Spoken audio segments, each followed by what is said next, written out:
సంఘాతక్ష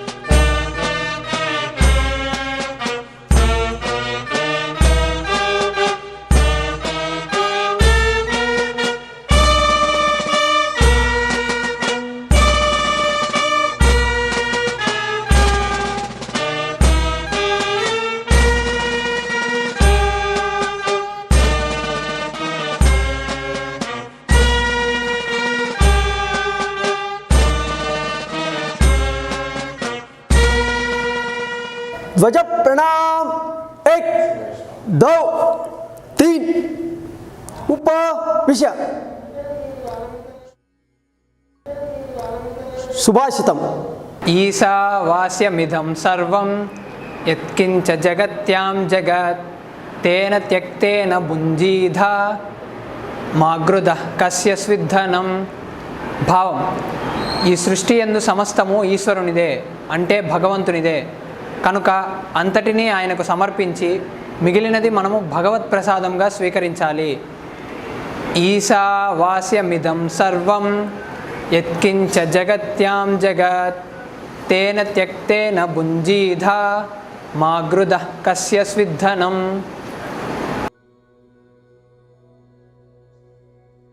అమృతవచనం. పరమ పూజనీయ శ్రీ గురూజీ ఇలా అన్నారు: కార్యకర్త తన శీల సంపదకు మధుర వాక్కును మధుర వ్యవహారాన్ని కూడా జోడించగలిగిన నాడే అతడు ఇతరులను సమైక్యపరచి అన్ని రకాల కష్టాలు పరీక్షలలో సాహచర్య భావనతో వారిని నిలిపి ఉంచగలుగుతాడు. సూచనలు. ఆగస్టు 1 నుంచి 16 వరకు రక్షాబంధన్ మరియు గురుపూజ ఉత్సవం ఉంటుంది. అందులో భాగంగానే గురుపూజ సమర్పణ కూడా ఉంటుంది. పెద్దల్ని ఒకసారి పరిచయం చేస్తాను. మాననీయ శ్రీ బాగే గారు సహకారిగా బాధ్యత.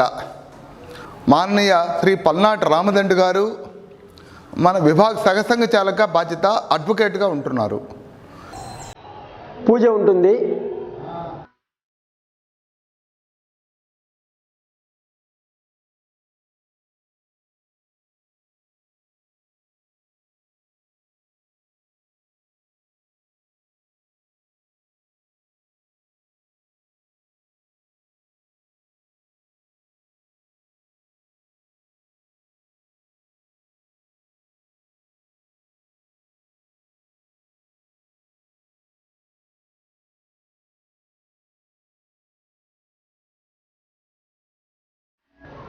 గీత్.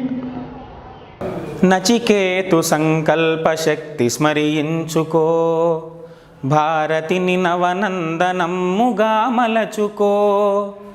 నచికేతు సంకల్ప శక్తి స్మరించుకో, మన దేశ సంస్కృతి సభ్యత మూల్యాల సువ్యవస్థిత పరచి సంకల్పమునరించి నీ జాతి జనులనొక క్రమ మార్గమున నడిపి జాతికే వెన్నెముకగా నీవు నిలవాలి. జాతికే వెన్నెముకగా నీవు నిలవాలి.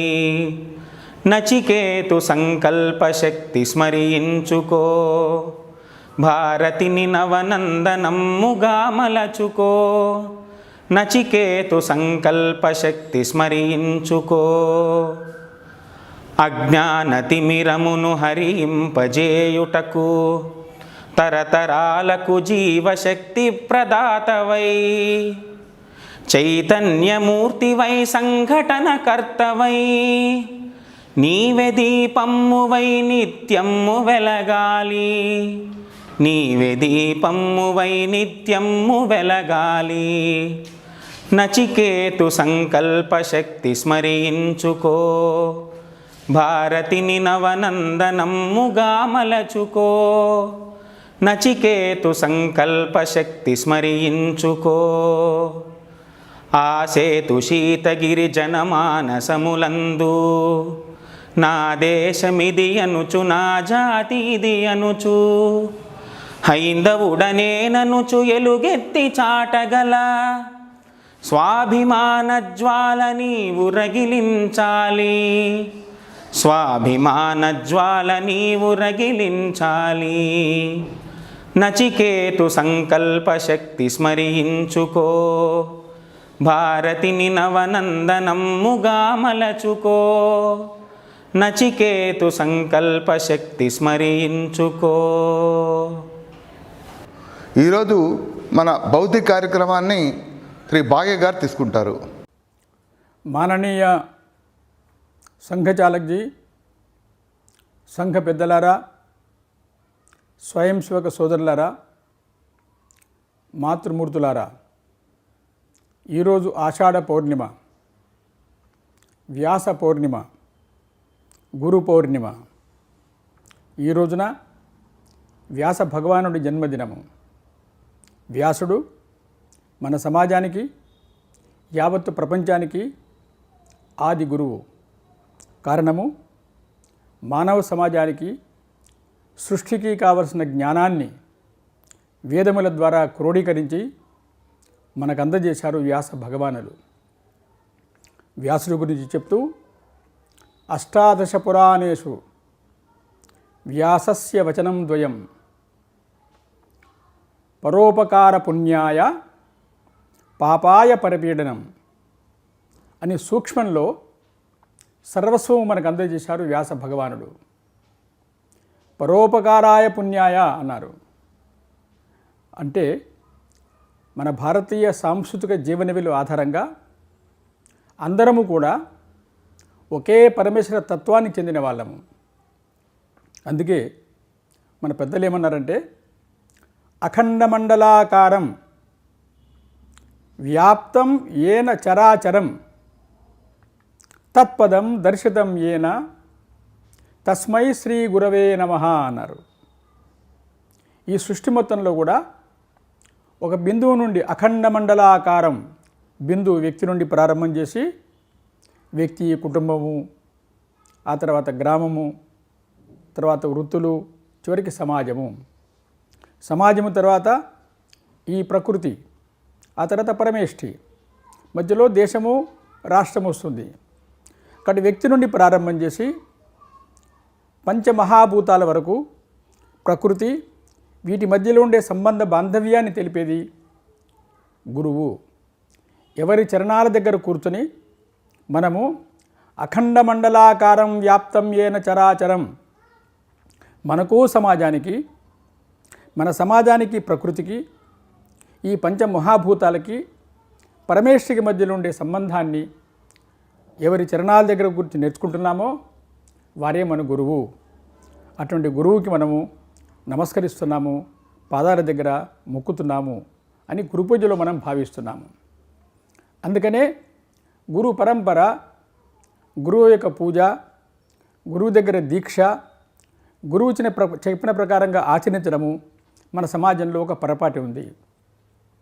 అయితే సంఘంలో మనము గురు పూజ రోజున వ్యాస భగవానుడిని గురువుగా స్వీకరించినప్పటికీ, ఆది గురువుగా రాష్ట్రీయ స్వయం సేవక సంఘము ఒక సంఘంగా మనము భగవద్ధ్వజాన్ని, కాషాయ రంగు జెండాని గురువుగా స్వీకరించాము. కారణము, గురువు అంటే త్యాగము, గురువు అంటే సమర్పణ తెలిపేవారు. కానీ త్యాగానికి, సమర్పణకి ప్రతీకమైనటువంటి కాషాయ రంగు జెండానే మనం గురువుగా స్వీకరించాము. ఈ కాషాయ రంగు అనేది ఒక తత్వానికి ప్రతీకము, త్యాగానికి ప్రతీకము, సమర్పణా భావానికి ప్రతీకము. అందుకని డాక్టర్జీ, సంఘ సంస్థాపకులు ఒక వ్యక్తిని గురువుగా స్వీకరించకుండా వ్యాస భగవానుడు వారందరినీ పూర్తిగా గౌరవిస్తూనే, వారి నుండి ప్రేరణ పొందుతూనే రాష్ట్రీయ స్వయం సేవక సంఘానికి, ఒక సంఘటనకి గురువుగా ఏ వ్యక్తిని కాకుండా, ఏ మహాపురుషుని కాకుండా ఒక తత్వాన్ని, త్యాగానికి, సమర్పణకి ప్రతీకమైనటువంటి కాషాయరంగు జెండాని, భగవద్ధ్వజాన్ని మనం గురువుగా స్వీకరించాము. అందుకే సంఘంలో మనము తత్వపూజారులము వ్యక్తి పూజ మన దగ్గర లేదు. ప్రతి వ్యక్తికి ఇక్కడ విలువ ఉంది, ప్రతి వ్యక్తికి గౌరవం ఉంది, ప్రతి వ్యక్తికి స్థానం ఉంది. కానీ వ్యక్తి పూజ బయట చెప్పినట్టుగా పర్సనాలిటీ కల్ట్ మన దగ్గర లేదు. అందుకని మనము తత్వ పూజారులము, ఒక ధ్యేయాన్ని ఆచరించే వాళ్ళము, ధ్యేయాన్ని పూజించేవారము. ఇది మన యొక్క సంఘం యొక్క ఒక శాశ్వతమైన భూమిక. అయితే ఈ ధ్వజము ఎలాగైతే త్యాగానికి సమర్పణకు ప్రతీకమో, ఈ భగవద్ధ్వజము పరంపరాగతంగా ప్రాచీన కాలం నుండి చారిత్రక కాలం నుండి ఆధునిక కాలం వరకు మన సమాజంలో వీరులు, రాజులు, సన్యాసులు, మహాపురుషులు, గాయకులు, సంగీతకారులు అందరూ కూడా ఈ కాషాయ రంగు జెండానే గురువుగా స్వీకరించారు. కాషాయ రంగు జెండా మీద గుర్తులు వేరు ఉండొచ్చు కాక, కానీ కాషాయం అనేది చూడగానే మనకు త్యాగము గుర్తొస్తుంది. సన్యాసులు, సర్వసంగ పరిత్యాగులు ఎవరైతే సంపూర్ణ జీవితాన్ని, సంపూర్ణ జ్ఞానాన్ని సమాజ కళ్యాణంలో ఉపయోగించారో వారు ధరించినటువంటి గుడ్డ కాషాయ రంగు గుడ్డ కారణంగా కాషాయ రంగుకి ఒక త్యాగము, సమర్పణ ఆ ప్రతీక ఏర్పడింది. అలాగే ఉదయించే సూర్యుడు కాషాయ రంగులోనే ఉదయిస్తున్నాడు. అది కూడా సూర్యుడు కూడా సర్వస్వము సమర్పణ చేసేవాడు. సూర్యుడికి విరామము లేదు, విసుగు లేదు, అలసట లేదు, సెలవు లేదు, క్యాజువల్ లీవ్ లేదు, ఎర్న్ లీవ్ లేదు, ఏ రకంగా ఎటువంటి లీవు లేదు. సూర్య భగవానుడు నిరంతరము జ్వలిస్తున్నాడు, మండుతున్నాడు, ప్రకాశిస్తున్నాడు. తన ప్రకాశము ద్వారా, వెలుతురు ద్వారా సర్వ ప్రపంచాన్ని బ్రతికిస్తున్నాడు. ఇక్కడ సూర్యుడికి ఏ రకంగా సమర్పణ ఉందో, అలసట లేదో, అహంకారము లేదో, అటువంటి సద్గుణాలని స్వయంసేవ జీవితంలో అలవాటు చేసుకోవాలని మనం ఆ రంగుని గురువుగా స్వీకరించి దాన్ని మనం పూజిస్తున్నాము. గురు పూజ రోజున సామాన్య సమాజంలో అనేక మంది వారి వారి గురువుల దగ్గరికి వెళ్ళి నమస్కరించడము, ఆశీస్సులు పొందడము సహజమైనది. వ్యక్తిగతంగా అలా చేయవలసిందే. కానీ ఒక సంఘంగా మనము, ఒక సంస్థగా మనము గురు పూజ రోజున ఈ భగవద్ధ్వజాన్ని పూజిస్తున్నాము.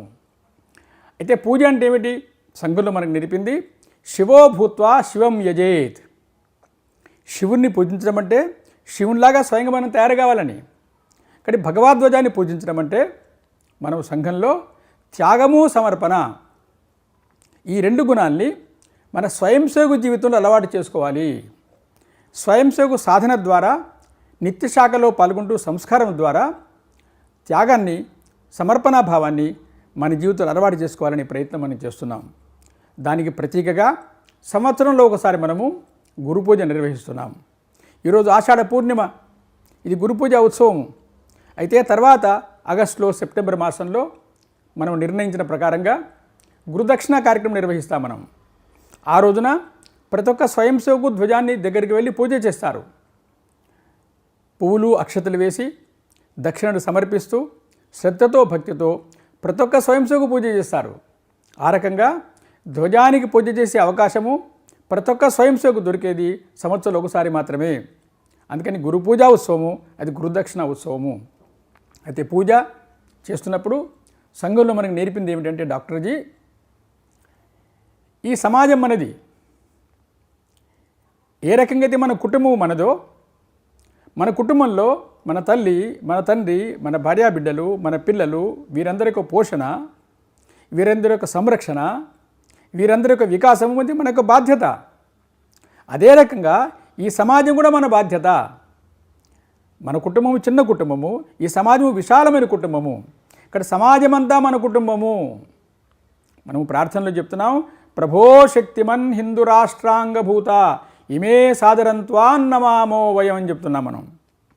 సర్వశక్తిమంతుడు పరమేశ్వర, మేమందరం ఎవరము? ఈ హిందూ రాష్ట్రానికి అవయవ స్వరూపులము.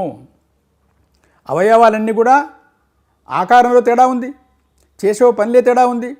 అయినప్పటికీ అవయవాల మధ్యలో అహంకారం లేదు, ఉంచనీచ భావం లేదు. అవయవాలన్నీ కూడా ప్రతిదీ శరీరం కోసం సమర్పణ చేసుకుంటున్నాయి. శరీరము ప్రతి అవయవాన్ని పోషిస్తుంది. ఏ రకంగా అవయవాల మధ్యలో అవినాభావ సంబంధం ఉందో, జన్మతః సంబంధం ఉందో, అటువంటి సంబంధము మనందరి మధ్యలో ఉంది. మనందరం అనేక గ్రామాల్లో ఉంటున్నాం, అనేక వృత్తులు చేస్తున్నాం, అనేక రకాల పద్ధతుల్లో జీవిస్తున్నాం. తెల్లగా ఉన్నాం, ఎర్రగా ఉన్నాం, మనం చేసే వృత్తులు వేరు, మన పుట్టిన ప్రాంతాలు వేరు. అయినప్పటికీ మనందరి రక్త సంబంధం ఒకటి. మన తల్లి సాక్షాత్ భారతమాత. అక్కడ ఒక సామాజిక ఏకాత్మత, ఒక జాతీయ ఏకాత్మత, సామాజిక సమరసత, సామాజికమైన ప్రేమ, ఇటువంటి అంతరంగంలో నిర్మాణం చేసుకోవడమే ఇది గురు పూజలో ఒక ప్రధానమైన భాగము. అదే రకంగా మనము ఈ సృష్టి మొత్తంలో కూడా సమర్పణ అనే శబ్దాన్ని మనం వింటున్నాం. సమర్పణ ద్వారానే సృష్టి నడుస్తోంది. మనము నిత్య జీవితంలో ప్రాణవాయువును ఆక్సిజన్ని పీల్చుకుంటున్నాం, కార్బన్ డైఆక్సైడ్ వదిలిపెడుతున్నాం. మనం వదిలిపెట్టే కార్బన్ డైఆక్సైడ్ కనుక మొత్తం మిగిలిపోతే మనం చచ్చిపోతాం. కానీ చెట్లు ఆ కార్బన్ డైఆక్సైడ్ తీసుకొని తమకు ఆహారాన్ని తయారు చేసుకొని మళ్ళీ మనకు కావాల్సిన ఆక్సిజన్ని ప్రాణవాయువుని వదిలిపెడుతున్నాయి. అంటే మన జీవితము, చెట్ల జీవితము పరస్పర పూరకమైంది. అలాగే ఈ సృష్టి మొత్తంలో కూడా ఈ పంచమహాభూతాల్లో మనం జీవిస్తున్నప్పుడు మానవ జీవితం అనేది ఇది పరస్పర పూరకమైనది. అందుకనే సమర్పణ అనేది ఇది సహజమైన ప్రక్రియ. త్యాగం అనే శబ్దంలో కొద్దిగా ఇతరులకి ఏదో చేస్తున్నామన్నట్టుగా అటు భావన కొంత అనిపిస్తుంది. కానీ సమర్పణలో బాధ్యత, సమర్పణలో కర్తవ్యము. సూర్యుడికి కర్తవ్యం అది, చెట్లకు కర్తవ్యం అది, మనందరికీ కర్తవ్యం అది. అటువంటి భావనతోనే రాష్ట్రీయ స్వయంసేవక సంఘంలో మనము గురు పూజ రోజున ఈ భావన నిర్మాణం కోసం ప్రయత్నం చేస్తున్నాము. అందుకని సమాజంలో మనం చేసే ప్రతి వృత్తి కూడా ఇది సమాజరూపీ పరమేశ్వరుడికి ఆరాధన. ఒక ఉపాధ్యాయ వృత్తి ఉంది, ఒక డాక్టర్ వృత్తి ఉంది, ఒక రైతు వృత్తి ఉంది, ఒక మంగలి వృత్తి ఉంది, ఒక చాకలి వృత్తి ఉంది, ఒక వైద్యం ఉంది. ఏ వృత్తి అయినా సరే డబ్బు కోసం మనం చేయడం లేదు. డబ్బు తీసుకుంటున్నాం మన వేరే సంగతి. డబ్బు కోసం వృత్తి కాదు. ఈ సమాజం మనకు భగవంతుడు. ఏ రకంగా భగవంతుని ఆరాధిస్తున్నామో ఆ రకంగా నేను వైద్యము ద్వారా, విద్య చెప్పడం ద్వారా, వ్యవసాయం ద్వారా, కరెంటు పని ద్వారా, టెక్నికల్ పని ద్వారా, అన్ని రకాల ఈ పనుల ద్వారా ఈ సమాజాన్ని ఆరాధిస్తున్నాను అనే భావన అనేది అది సమర్పణ. డబ్బు కోసం చేస్తున్నప్పుడు ఏమవుతుంది? డబ్బు వ్యాపారం అయిపోయింది. మనం బతకడం కోసం డబ్బు తీసుకుంటున్నాం. కానీ మన యొక్క దృష్టి, మన భావన ఆరాధనా భావన, ఇది ఒక సంస్కారము, ఇది సమర్పణ భావానికి ప్రతీకము. అలాగే మన పూర్వులు ఏం చెప్పారంటే మనిషి కష్టపడి ఒక శారీరక శక్తిని సంపాదిస్తాడు, మనిషి కష్టపడి ధనాన్ని సంపాదిస్తాడు, మనిషి కష్టపడి జ్ఞానాన్ని సంపాదిస్తాడు. మనిషి తాను సంపాదించినటువంటి ధనశక్తికి కానీ, జ్ఞానశక్తికి కానీ, శారీరక శక్తి కానీ తను యజమాని కాదు. మరి ఎవరు? తాను ధర్మకర్త, ధర్మాన్ని కాపాడేవాడు. అంటే తన యొక్క సమయాన్ని, తన యొక్క జ్ఞానాన్ని, తన యొక్క ధనాన్ని తనకు ఏదైతే తప్పకుండా అవసరం ఉందో అంత మాత్రమే ఉపయోగించుకొని, తనకు తన కుటుంబానికి ఉపయోగించుకొని మిగతా జ్ఞానాన్ని, మిగతా సమయాన్ని, మిగతా ధనాన్ని సమాజ సేవలో సమర్పణ చేయాలి. అది సమర్పణ. ఇందులో సంయమనము, నియంత్రణ, మనోనిగ్రహము, నిస్వార్థ భావన, భోగలాలసత లేకపోవడము, నిరాడంబరంగా జీవించడము, ఈ అనేక గుణాలు ఇందులో ఇమిడి ఉన్నాయి. అందుకని సంఘ స్వయం సేవకులు ఒక ప్రాచీనమైనటువంటి శాశ్వతమైనటువంటి హిందూ పద్ధతిలో వ్యక్తి ఈ సమాజం కోసం సమర్పణ చేయాలనే భావనతోనే మనము గురుదక్షిణ రోజున మన మనస్సుని, మన జ్ఞానాన్ని, మన ధనాన్ని సమర్పణ చేస్తున్నాము.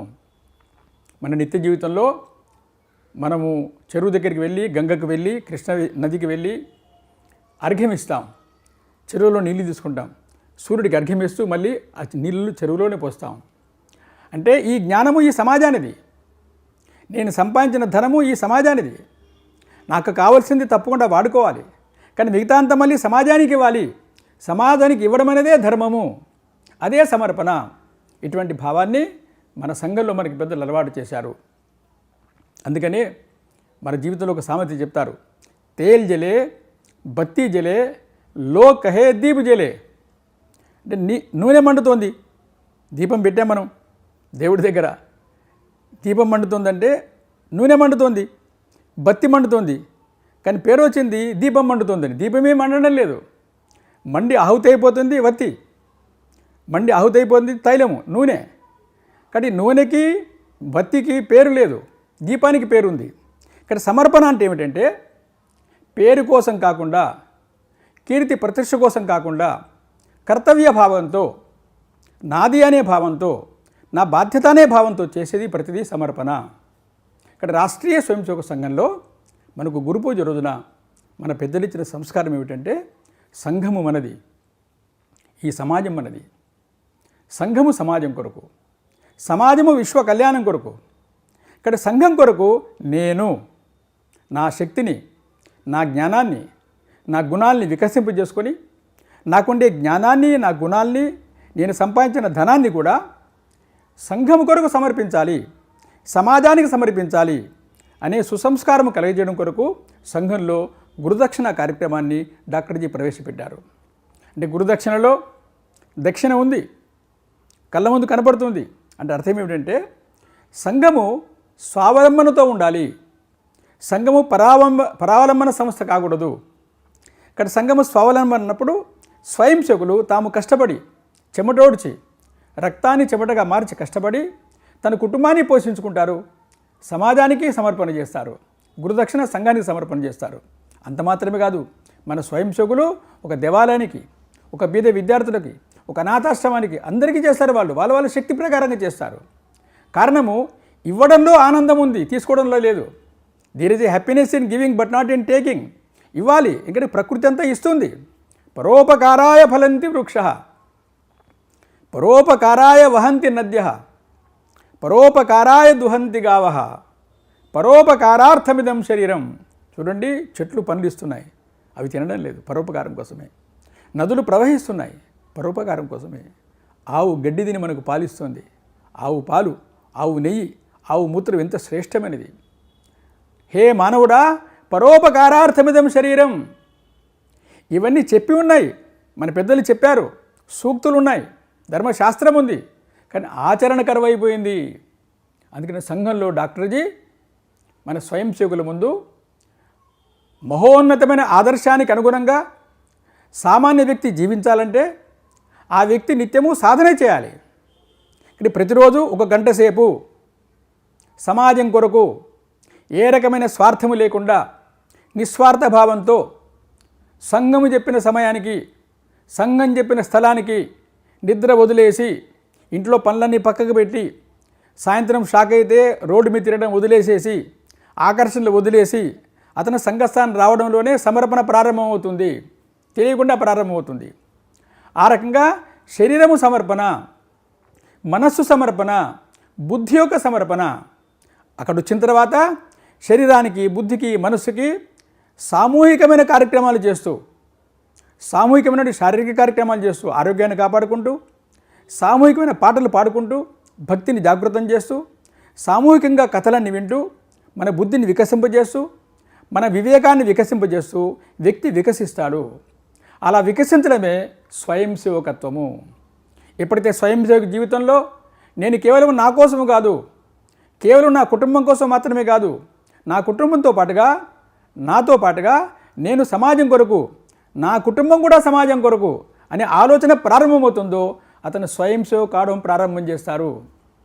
ఆ రకంగా సంఘంలో డాక్టర్ హెడ్గవార్జీ ప్రారంభం నుంచి కూడా స్వయం సేవకుల జీవితంలో నిస్వార్థ భావాన్ని, సమాజ సేవాభావాన్ని సహజమైన ప్రక్రియలో ప్రారంభం చేశారు. సంఘం ప్రారంభమైన తర్వాత అందరూ స్వయం సేవకులకు చిన్నవారు, వయస్సులో 9వ తరగతి 10వ తరగతి ఇంటర్మీడియట్ చదివేవారు. డాక్టరేజ్ ఒకరి చాలా పెద్దవారు. ఆ రోజున సంఘం కొరకు గురుదక్షిణ విషయం వచ్చినప్పుడు స్వయం సేవకులు అనేక మంది సంఘస్థానికి వచ్చారు.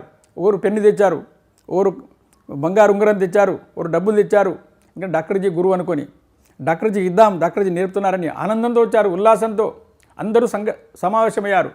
అప్పుడు డాక్టర్జీ చెప్పారు, ఈరోజు మనం గురు పూజ చేయాలి. అందరూ అనుకుంటున్నారు. అప్పుడు డాక్టర్జీ అన్నారు, మన గురువు ఎవరో కాదు, ఈ భగవద్ధ్వజము. ఇది ఈ దేశం యొక్క చరిత్రకి, ఉత్థాన పతనానికి, బలిదానాలకి, సంఘర్షణకి సాక్షాత్తు ప్రతీక ఈ భగవద్ధ్వజము. అందుకని భగవద్ధ్వజమే గురువు మనకి అని డాక్టర్జీ చెప్పి వారు స్వయంగా గురుదక్షిణ సమర్పించారు. స్వయం సేవకులందరికీ ఆశ్చర్యం కలిగింది, ఆనందము కలిగింది. ఒక నూతన పరంపర సంఘంలో కొనసాగింది. డాక్టర్జీ బ్రతికున్నప్పుడే కాశీలో సంఘశాఖ ప్రారంభమైంది. డాక్టర్జీ కాశీ వెళ్ళారు. పూజ్యులు మదన్ మోహన్ మాలవీయాజీ ఆ రోజు బతికున్నారు. వారు సంఘశాఖను చూశారు, డాక్టర్జీని కలిశారు, చాలా సంతోషపడ్డారు. డాక్టర్జీతో వారు అడిగారు, డాక్టర్జీ సంఘం చాలా గొప్పగా ఉంది, ఈ సంఘం దేశమంతా త్వరగా పెరగాలి, ఇక్కడ సంఘం పెరగడం కోసం నిధి కావాల్సి ఉంటుంది. చెప్పండి మీరు, నేను చందాలు బాగా సేకరిస్తాను, ఎన్ని కోట్ల రూపాయలు బ్యాంకులో వేయమంటారు చెప్పండి అని వారు అడిగారు. డాక్టర్జీ అన్నారు అంటూ మదన్ మోహన్ మాలవీయ చెప్పారు, డాక్టర్జీ మీకు తెలుసు కదా నా పేరు మదన్ మోహన్ మాలవీయ, ఎంఎంఎం అన్నారు. అట్లాగే ఆ ఎంఎం అంటే ఏమిటంటే మనీ మేకింగ్ మిషన్ అన్నారు నవ్వుతూ. డాక్టర్జీ నవ్వుతూ వినయంగా నమస్కరించారు. మదన్ మోహన్ మాలవీయజీ, మాకు ఆ డబ్బు కాదు, మీ ఆశీర్వాదం కావాలన్నారు. సరే బాబు, ఆశీర్వాదం ఎప్పుడు ఉందే బాబు, కానీ సంఘానికి కావాలిగా చెప్పండి అన్నారు. అప్పుడు డాక్టర్జీ మళ్ళీ చెప్పారు, పూజ్యులారా పెద్దలారా, మీరు ఎంఎంఎం, సంఘం కూడా ఎంఎంఎం అన్నారు. వారు అనుకున్నారు, అరే మీరు కూడా మనీ మేకింగ్ మిషన్ అన్నారు. కాదు కాదు, మేము మ్యాన్ మేకింగ్ మిషన్ అన్నారు. ఇక్కడ వ్యక్తి నిర్మాణం జరుగుతుంది, వ్యక్తిలో బాధ్యతను గుర్తింపజేయడం జరుగుతుంది, వ్యక్తిలో నిస్వార్థ భావాన్ని గుర్తింపజేయడం జరుగుతుంది. ఆ రకంగా ఈ సుసంస్కారం ద్వారా రాష్ట్రీయ స్వయం సంఘము పెరుగుతుంది కాబట్టి మీ ఆశీర్వాదం కావాలన్నారు. అప్పుడు ఆయన అన్నారు, నేను మొదటిసారిగా ప్రపంచ చరిత్రలో జీవితంలో చూస్తున్నాను, సంస్థ డబ్బు కోసం కాకుండా మనిషికే ప్రాధాన్యం ఇస్తుంది. అలా మన సంఘం ప్రారంభం నుంచి కూడా డాక్టర్జీ ఒక పరంపరను అలవాటు చేశారు. అదే పద్ధతిలో మనము ఈ గురుదక్షిణ కార్యక్రమంలో పాల్గొంటున్నాం. అయితే పాల్గొంటున్నప్పుడు మనం ధ్వజం ముందు ప్రణామం చేస్తూ సంకల్పం చేస్తాం. సంఘ కార్యానికి సమయాన్ని సమర్పణ చేయాలి. నిత్య జీవితంలో సమాజ కార్యానికి సమయాన్ని సమర్పణ చేయాలి. సంఘ కార్యానికి శరీరాన్ని కష్టించి శ్రమించి పనిచేయాలి. ఒళ్ళు దాచుకోకూడదు, సోమరతనం పనికిరాకూడదు, అలసత్వం పనికిరాదు. సంఘ కార్యానికి సమాజ కార్యానికి మనస్సును సమర్పణ చేయాలి. నానే అహంకారాన్ని సమర్పణ చేయాలి. అన్నిటికంటే పెద్దది అహంకారము. నేను గురునానక్ జీ అన్నారు, ఇక్కడ నేను ఉందో అక్కడ భగవంతుడు లేడు, ఇక్కడ భగవంతుడు ఉన్నాడు అక్కడ నేను లేదు. అందుకని అహంకారాన్ని సమర్పణ చేయాలి. అలాగే సంఘ కార్యానికి మన స్వభావాన్ని మార్చుకోవాలి. డాక్టర్జీ సంఘ కార్యం కొరకు, ధ్యేయం కొరకు తన స్వభావాన్ని పూర్తిగా మార్చుకున్నారు. కోప స్వభావాన్ని మార్చుకున్నారు. డాక్టర్జీ సంఘ కార్యం కొరకు సంఘానికి ఏది పనికిరాదో ప్రతిదీ వదిలిపెట్టారు. నిద్ర మానేశారు, తిండి తిప్పలు మానేశారు, విశ్రాంతి మానేశారు. సర్వస్వం సంఘం కొరకే. సంఘానికి ఏది కావాలో ప్రతిదీ అలవాటు చేసుకున్నారు. ఇక్కడ గురు పూజ అంటే మనము మన జీవితంలో స్వభావంలో మార్పు చేసుకోవడం. అందుకని ఎంతకాలంగా సంఘంలో మనం ఉన్నాము, 10 ఏళ్ళుగా, 5 ఏళ్ళుగా, 50 ఏళ్ళుగా, ఇది చాలా గొప్ప విషయమే. కానీ ఎలా ఉన్నాము, మన స్వభావాన్ని మార్చుకున్నామా లేదా? సంఘానికి అనుకూలంగా శివోభూత్వా శివం యజేత్, మనం సమర్పణ చేస్తున్నామా లేదా? అహంకారాన్ని సమర్పణ చేస్తున్నామా లేదా మాటిమాటికి నేను నేను నేను అని చేస్తున్నామా? అట్లాగే మన సమర్పణలో మన పక్క నుండి ప్రతి వ్యక్తిని ప్రేమించగలగాలి. అతని నుండి దోషాల్ని కడుపులో పెట్టుకోగలగాలి. మన గురించి ప్రచారం చేసుకోకూడదు, అనగో ఉండాలి. కీర్తికి, పబ్లిసిటీకి దూరంగా ఉండాలి. ఇక్కడ సమాజ కార్యం ఇది. ఆలికి అన్నం పెట్టి ఊరికి ఉపకారం చేసినట్టు కాదు ఇది. ఇది త్యాగము కాదు, ఒక రకంగా ఇది సమర్పణ. కానీ స్వయం సేవకారకంగా, నిరాడంబరంగా ఇవాళ లోకంలో పబ్లిసిటీ, ప్రచారము, దీని యొక్క జోరు సాగుతోంది. ఒక్కొక్కసారి మన స్వయం సేవకులం కూడా అందులో కొట్టుకుపోతున్నామా?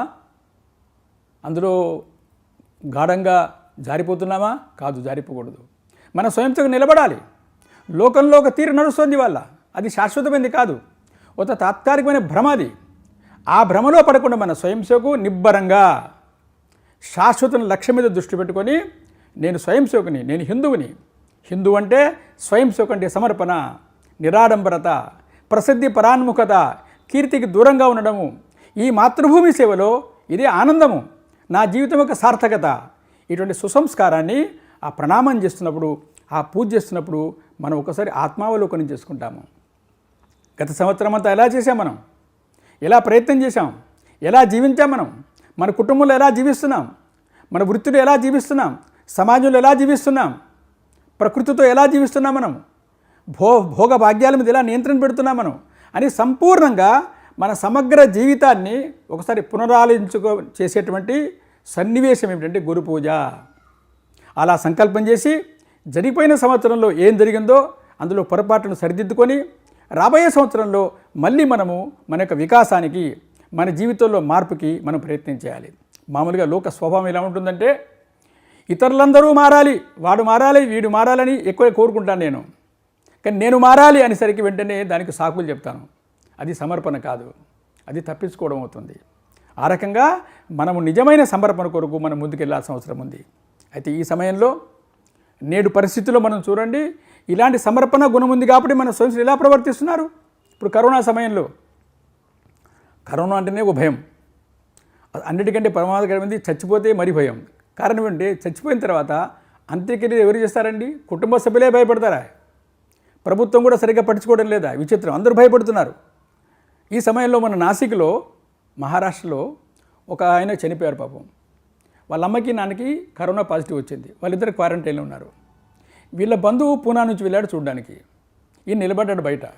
మున్సిపాలిటీ వాళ్ళు చెప్తున్నారు హాస్పిటల్ దగ్గర, ఈ అంత్యక్రియలు మేము చేసే టైం మాకు ఇప్పుడు లేదు, సమయం వస్తుందన్నారు వాళ్ళు. ఈయన ఏడుస్తున్నాడు కళ్ళు నీళ్ళు. ఏం చేయాలా? వాళ్ళ అమ్మ నాన్న క్వారంటైన్లో ఉన్నారు, ఇంకెవరు లేరు. ఈయన పూనా నుంచి వెళ్ళాడు. ఈయన కళ్ళ నుంచి నీళ్ళు పటపట కారుతుంటే ఏం చేయాలో తోచకుండా ఉంటే ఒక 4 యువకులు వచ్చారు. సార్ ఏమిటి సార్ అన్నారు. బాబు ఇలా మా బంధువులు చనిపోయారు కరోనా పాజిటివ్తో, వాళ్ళ అమ్మ నాన్న అట్లా క్వారంటైన్లో ఉన్నారు, అంటే జైల్లో ఉన్నాడు కానేగా. మరి అంటే వీళ్ళు అడిగారు, అంటే మేమండి ఆయన అంత్యక్రియలు చేయాలిగా. అవును అంత్యక్రియలు చేయాలా, మేము చేస్తా ఉన్నారు వాళ్ళు. ఇతను బిత్తరపోయాడు. వీళ్ళు ఎవరు 4? మీరు ఎవరని అడిగారు. నేను ఇంజనీరింగ్ పాస్ అయినండి, ఇక్కడ ఉద్యోగం చేస్తున్నాను అంటే 4 చెప్పారు వారు. ఈయన అడిగారు, మీరు చేస్తారా?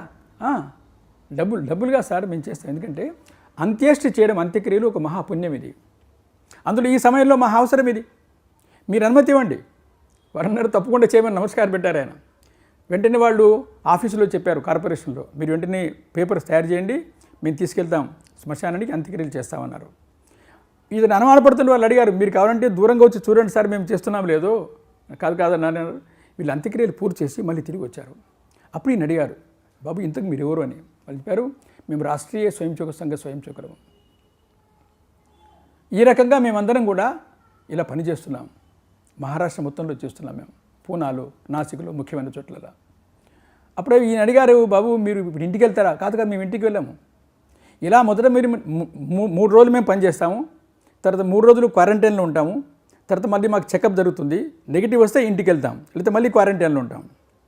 ఇలా మేము ఒక్కరమే కాదు. ఇది వింటూ ఉంటే నాకైతే ఒళ్ళు గుగ్గురు పడగలిగింది. అసలు స్వయం సేవకులు తుఫాన్లో సేవ చేశాం మనం, దివిసేమలో చేసాం మనం తుఫాన్లో సేవ, శవాలకి దహనం చేశాం, అది వేరు సమస్య. ఈ సమస్య ఇవాళ పూనాలో కానీ బొంబాయిలో కానీ ఎలా స్వయం సేవకులు వెళుతున్నారు?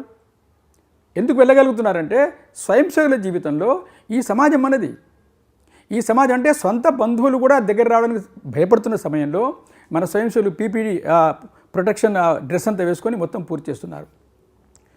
ఇది మన యొక్క సంఘం యొక్క పుణ్యం, ఇది డాక్టర్జీ పెట్టినటువంటి పుణ్యం. ఇది కారణము సమర్పణ. అటువంటి మహత్కార్యాన్ని మన స్వయం సేవకులు స్వచ్ఛందంగా బాధ్యతతో ఈ రోజుకు చేస్తున్నారు. దేశమంతటా మన సేవా కార్యక్రమాలు చేశాం మనం. కాబట్టి ఈ సమయంలో గురు పూజ రోజున మనము గత 3 మాసాలుగా ఇండ్లల్లో కుటుంబాల మధ్యలో శాఖ నడుపుకుంటున్నాం. కాబట్టి కుటుంబాల్లో మెల్లిమెల్లిగా సంఘం అర్థం కావడము, సంఘ ప్రార్థన తెలుసుకోవడం, వారు స్వయం సేవల సేవా కార్యక్రమం తెలుసుకోవడము. కాబట్టి కుటుంబంలో కొన్ని జీవన విలువల కోసం మనకు అవకాశం దొరికింది. సమరసత, సంపూర్ణ సమాజం అనేది అందరినీ ప్రేమించాలని, అదే రకంగా కుటుంబంలో మన స్వదేశీ ఆలోచన, స్వదేశీ వస్తువులు, ఇప్పుడు స్వదేశీ అభియాన్ జరుగుతుంది. మనం ఈ పోర్టల్ ద్వారా సంతకాలు పెట్టుంటాం, ఇప్పటికి 7 లక్షల సంతకాలు పూర్తి అయిపోయాయి కేవలం ఫోన్ల ద్వారానే. అదే రకంగా పర్యావరణాన్ని కాపాడుకోవాలి, ప్లాస్టిక్ పూర్తిగా వదిలేయాలి మనం తప్పకుండా. ప్లాస్టిక్ ముక్త భారతదేశం మన కుటుంబం తయారు కావాల్సిన అవసరం ఉంది. చెట్లని మనం పెంచి పోషించాల్సిన అవసరం ఉంది. అదే రకంగా మన సమాజంలో రాబోయే రోజుల్లో గడిచిన 3 మాసాలుగా మనకు అన్నం దొరుకుతుంది, తిండి దొరుకుతుంది, అన్నీ దొరుకుతున్నట్టు కారణం గ్రామాలు. సో గ్రామాల యొక్క ఆర్థిక జీవనం బాగుపడాలి అంటే అక్కడ గో సంపద పెరగాలి, వ్యవసాయం, సేంద్రియ వ్యవసాయం జరగాలి. దానికోసం మనందరం కూడా మన శక్తిని ఉపయోగించి వాటికి సహకరించాలి, వాటిని ప్రోత్సహించాలి. దానివల్ల గ్రామంలో పర్యావరణం కాపాడుతుంది, నీళ్లు కాపాడబడతాయి, గో సంపద పెరుగుతుంది, మంచి పంట పండుతుంది, రైతుకు మంచి డబ్బు లభిస్తుంది, రైతు కూలికి లభిస్తుంది, గ్రామంలో సమరసత ఏర్పడుతుంది, మనందరికీ ఆరోగ్యప్రదమైన భోజనం దొరుకుతుంది. మన వాళ్ళు ఆంధ్రప్రదేశ్లో చేస్తున్న ప్రయత్నం కారణంగా గో ఆధారిత రైతులకు ఉత్పత్తి సంస్థ వాళ్ళు క్రితం సంవత్సరం మొత్తంలో 5 కోట్ల రూపాయల వస్తువుల్ని అమ్మారు. దానివల్ల రైతులకు లాభం కలుగుతుంది, కొన్ని వేల మంది రైతులకు లాభం కలుగుతుంది. ఇది కేవలం 5 కోట్లు మాత్రమే కాదు, మొత్తం ఆంధ్రప్రదేశ్ మొత్తం అంతా కూడా, తెలంగాణ మొత్తం అంతా కూడా గ్రామాన సేంద్రీయ వ్యవసాయం కావాలి, రైతుల్ని ప్రోత్సహించాలి, రైతులకు సహకరించాలి. ఆ రకంగా మన గ్రామసీమలన్నీ కూడా ధనవంతమైన గ్రామసీమలు కావాలి.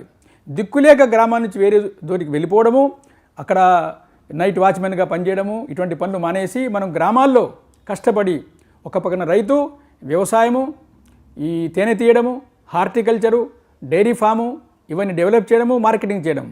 రెండో పక్కన గ్రామంలో ఎవరైతే చేతి పనివారు ఉన్నారో, ఒక కమ్మరి, ఒక కుమ్మరి, నేత పనివారు, వారందరూ సంఘటితమై వారు కూడా అనేక ఉత్పత్తులు చేస్తూ వారు కూడా ఎగుమతి చేయాల్సిన అవసరం ఉంది. ఇటువంటి పని కొరకు మనం మనస్ఫూర్తిగా సమయాన్ని కేటాయించాలి. ఇదే మన యొక్క నిజమైన సమర్పణ. ఇవన్నీ మనం చేస్తున్నప్పుడు ఇది భగవత్ కృప. సమర్పణలో మన పెద్దలు చెప్పింది ఏమిటంటే, మనకి భగవంతుడు మనకి జన్మనిచ్చాడు. భగవంతుడు అంటే ఏమిటి? భగవంతుడు అంటే ప్రేమకు ప్రతీకము.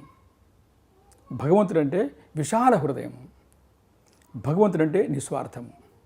ఇక్కడ చివరికి మానవ జీవితానికి లక్ష్యం ఏమిటి?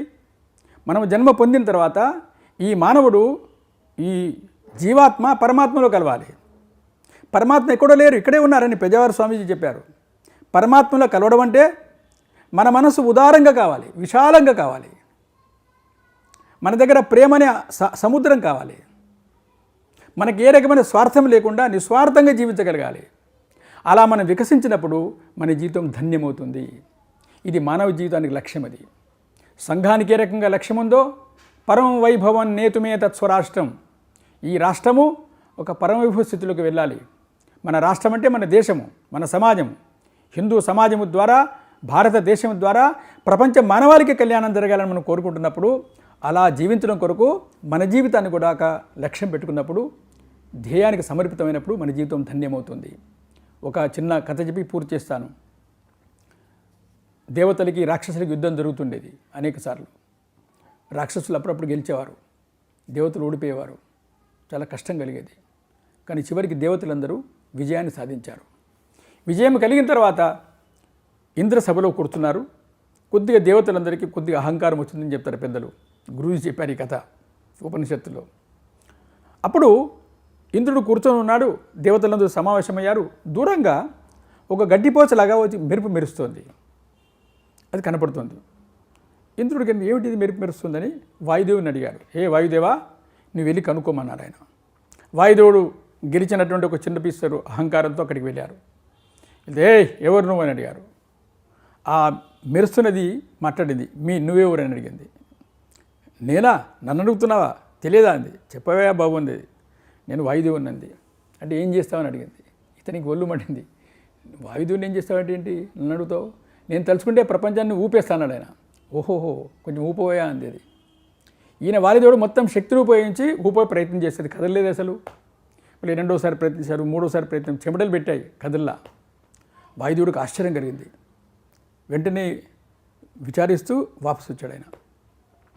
అడిగాడు ఇంద్రుడు, ఏమిటండి బాబు, నా సంగతి నాతో కావడం లేదు అసలు, ఏమైంది? ప్రయత్నం చేశాను, చెమటలు పెట్టాయి, కదలలేదు. అప్పుడు అగ్నిదేవుని అడుగుతారు. అగ్నిదేవుడు వీర విహారంతో ధైర్యంతో వెళ్తారు. మళ్ళీ అదే ప్రశ్నలు, ఎవరు నువ్వు, మీరెవరు చెప్పండి. అగ్నిదేవుని ఏం చేస్తారు? ఏం చేస్తానండి, భస్మం చేస్తానడా. కొంచెం చేయవా అన్నారు. ఈయన భస్మం చేసే ప్రయత్నం చేస్తే అది భస్మం కదా, అసలు కదలలేదు. ఈయనకి చెమటలు పోసాయి. వాపసు వచ్చి చెప్పాడు. అప్పుడు ఇంద్రుడు స్వయంగా లేచి వెళ్ళి సాష్టాంగ ప్రణామం చేశాడు. సాష్టాంగ ప్రణామం చేయగానే ఒక శక్తి అవతరించింది.